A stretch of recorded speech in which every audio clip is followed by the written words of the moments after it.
நண்பா, பள்ளிக்கல்வித்துறை டிஆர்பி செய்திகள். ஆதி திராவிடர் பள்ளிகளில் ஆசிரியர் பணிக்கு விண்ணப்பங்கள் வரவேற்பு.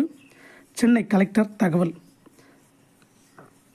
சென்னை மாவட்டத்தில் ஆதி திராவிடர் உயர்நிலை மற்றும் மேல்நிலைப் பள்ளிகளில் காலியாக உள்ள பட்டதாரி ஆசிரியர் பணியிடங்கள் தற்காலிகமாக தொகுப்பூதியத்தின் அடிப்படையில் நிரப்பிட விண்ணப்பங்கள் வரவேற்கப்படுகின்றதாக சென்னை மாவட்ட கலெக்டர் ரஷ்மி சித்தார்த் ஜகடே தெரிவித்துள்ளார்.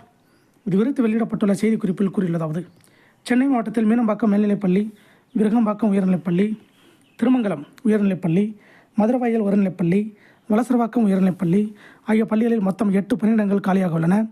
இவை தற்காலிகமாக தொகுப்பூதியத்தில் பள்ளி மேலாண்மை குழுவின் மூலம் நிரப்பப்பட உள்ளன. அவற்றுக்கு தகுதியான நபர்களிடமிருந்து விண்ணப்பங்கள் வரவேற்கப்படுகின்றன. விண்ணப்ப தேர்வில் தற்போது நடைமுறையில் உள்ள பட்டதாரி ஆசிரியர்களுக்கான அரசு விதிகள் பின்பற்றப்படும். மேலும் விண்ணப்பிப்பவர்கள் பள்ளி அமைந்துள்ள எல்லைக்குள்ளோ அல்லது ஒன்றிய எல்லைக்குள்ளோ அல்லது மாவட்ட எல்லைக்குள் அல்லது அருகாமை மாவட்டத்திலோ வசிப்பவர்களாக இருக்க வேண்டும். தகுதியான நபர்கள் சென்னை மாவட்ட ஆட்சியரகத்தில் 2ஆம் தளத்தில் உள்ள மாவட்ட ஆதி திராவிடர் மற்றும் பழங்குடியினர் நல அலுவலகத்தில் விண்ணப்பங்களை நேரடியாகவோ அல்லது அஞ்சல் மூலமாகவோ வரும் 10ஆம் தேதி 5:45க்குள் அளிக்க வேண்டும். இவ்வாறு அதில் கூறப்பட்டுள்ளது.